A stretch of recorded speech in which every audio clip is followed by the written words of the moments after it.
Have you ever thought to yourself that you've made the wrong decision? I've just done this and this is the outcome, so it must be because I have made the wrong decision.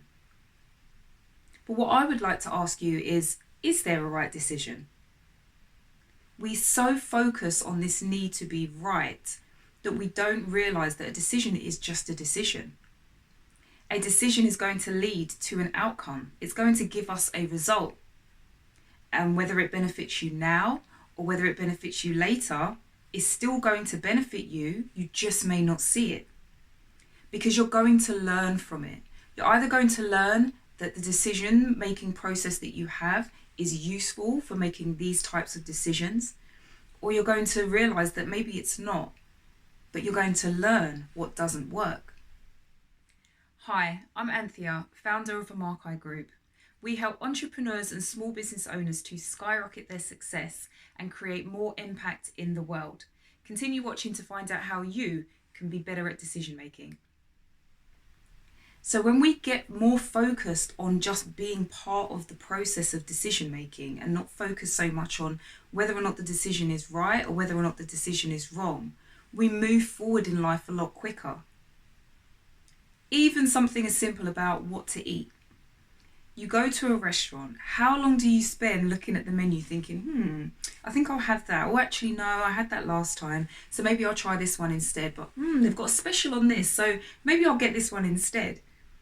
And so when you think about the amount of time that goes by with you stuck in decision making, and it's because you don't trust yourself. You don't trust yourself to make the right decision because you don't know if the outcome that this decision is going to lead you to is the one that you want. So it's actually based on your expectations, not the decision itself. If I decide to eat this or order this, am I going to be satisfied with the result? If I decide to spend my money over here, am I going to be satisfied with what I've received from it? If I invest in this thing, am I going to get a return on it? If I enter this relationship, is it going to work out? Our decision making is all linked to what our expectations are. And again, we have to remember that we can't control life and we can't control other people. So when we are trying to make decisions and also predict a specific outcome where we may not always have control of it, we're just setting ourselves up. Not necessarily for failure, we're just setting ourselves up and putting us into this vicious cycle where we just can't make a decision.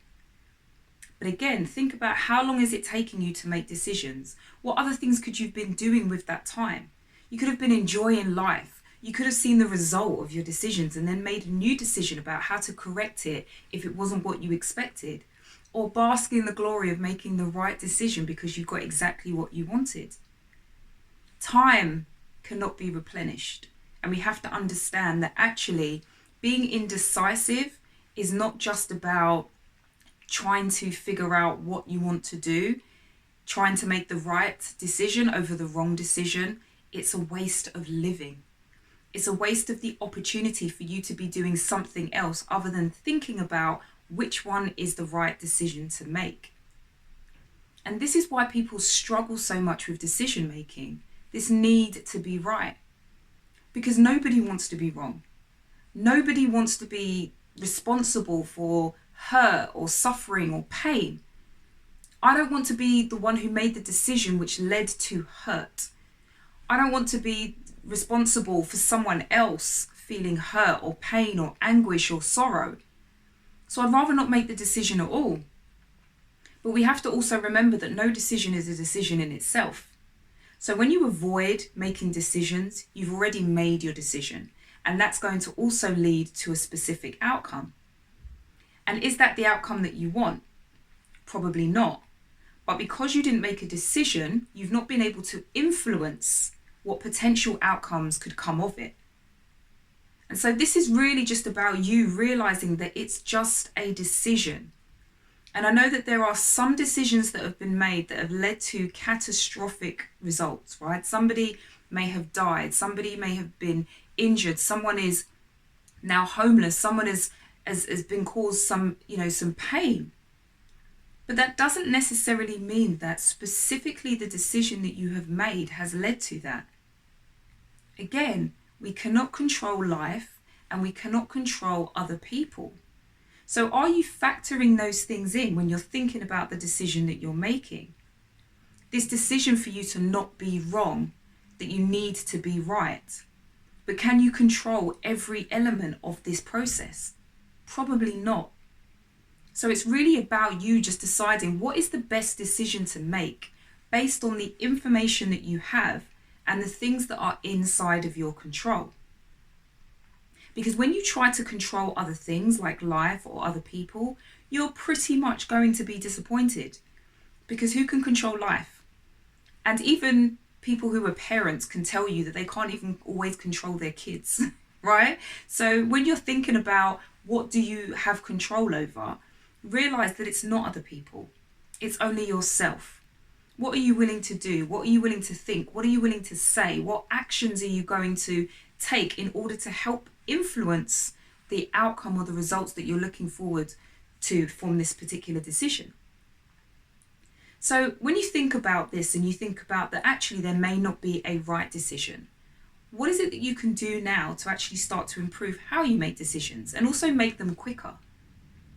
The first thing really is just to trust yourself, right? You've lived a life. You have gotten to where you are today based on the decisions that you have made.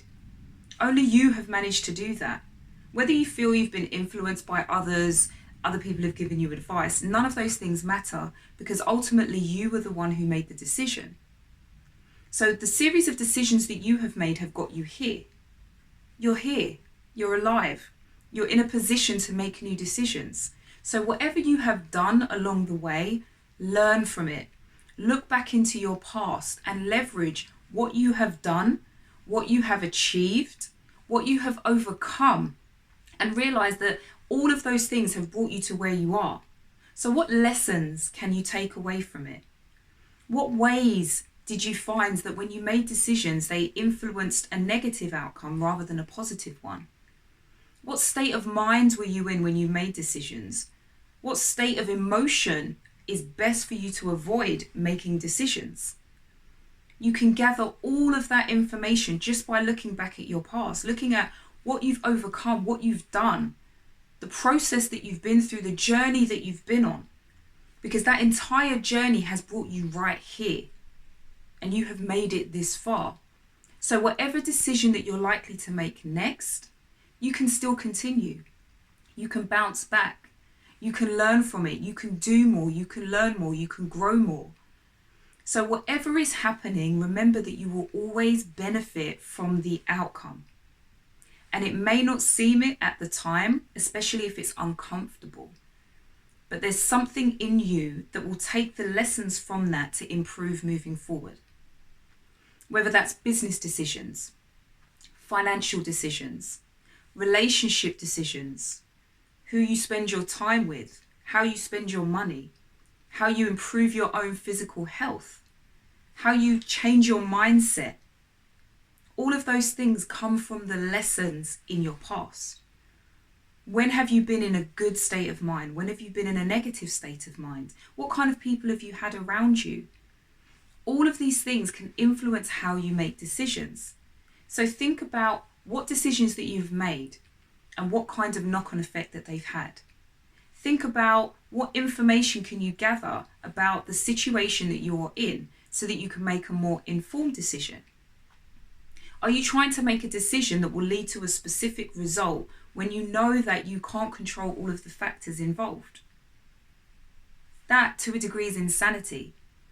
You're expecting something that you have absolutely no control over. So it's best to just make the decision. And then as you go through and as you monitor this and as you see what progress is being made, you're now in a position to make new decisions. Remember that a decision is a temporary choice. So you make the decision now, and if you find that things are not going the way that you expect them, just make a new decision. That was a temporary thing that lasted until I realized that it's not working out. So therefore I can make a new decision, and that's my current decision that's going to influence the outcome. So just remember that you don't wait to make the right decision. You make the decision and then you find out if it's right. It's so important for you to trust yourself, for you to trust your intuition, for you to even trust the process. Know that the life you have lived has been full of challenges, has been full of decisions that have brought you to a certain place. Learn from it. All of those things have happened simply to make you better. So whatever the outcome of the decision that you're battling with at the moment, just know that it will benefit you now or it will benefit you later. But either way, it's going to benefit you. But until you make it, you won't receive the benefits. So make the decision, trust yourself, and know that for a period of time, you can monitor the decision and see what outcomes or results are coming from it. And if you feel that it's not working in your favor, make a new decision. Because your life is exactly how it is simply because of the decisions that you have made. So the more decisions that you make, the more you are able to influence your life. I hope you found this video useful. Let me know if this has helped you in your decision making. Like, comment, and also share, and we'll see you again soon.